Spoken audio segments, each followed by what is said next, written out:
क्या तेजस्वी यादव जाएंगे राज्यसभा? बिहार की सियासत में बड़ा खेल।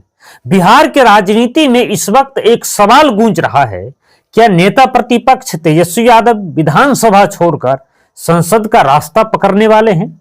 सियासी गलियारों में चर्चा तेज है।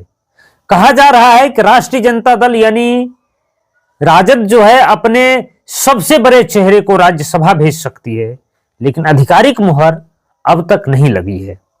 रविवार को पटना के 10 सर्कुलर रोड स्थित आवास पर बड़ी बैठक बुलाई गई है। इस बैठक की अध्यक्षता खुद लालू प्रसाद यादव करेंगे। साथ में मौजूद रहेंगे सभी सांसद, विधायक, एमएलसी और वरिष्ठ नेता। यानी फैसला छोटा नहीं होगा और संकेत साफ हैं, कुछ बड़ा पक रहा है।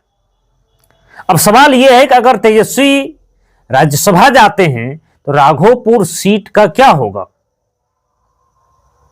चर्चा तो यहां तक है कि परिवार के किसी और सदस्य को उपचुनाव में उतारा जा सकता है, लेकिन क्या यह सिर्फ अफवाह है या फिर रणनीति? अब जरा गणित समझिए। बिहार की 5 राज्यसभा सीटें खाली हो रही हैं। मौजूदा संख्या बल के हिसाब से एनडीए की 4 सीटें लगभग तय मानी जा रही है। 5वीं सीट पर खेल फंसा हुआ है। न एनडीए के पास पूरे नंबर है, न महागठबंधन के पास। एक सीट जीतने के लिए चाहिए 41 विधायक। महागठबंधन के पास फिलहाल 35 है, यानी 6 वोट कम। और यहीं से शुरू होती है असली सियासत। अगर आरजेडी उम्मीदवार उतारती है तो उसे चाहिए होगा असदुद्दीन ओवैसी की पार्टी एआईएमआईएम के 5 विधायक और मायावती की बसपा का 1 विधायक। लेकिन ट्विस्ट देखिए, एआईएमआईएम खुद अपना प्रत्याशी उतारने की तैयारी में है और आरजेडी से समर्थन मांग चुकी है। खबर तो यहां तक है कि तेजस्वी यादव और एआईएमआईएम के प्रदेश अध्यक्ष की सीक्रेट मीटिंग भी हुई, पर समझौता नहीं हुआ। तो क्या होगा? क्या क्रॉस वोटिंग होगी? क्या कोई बड़ा सियासी उलटफेर होगा?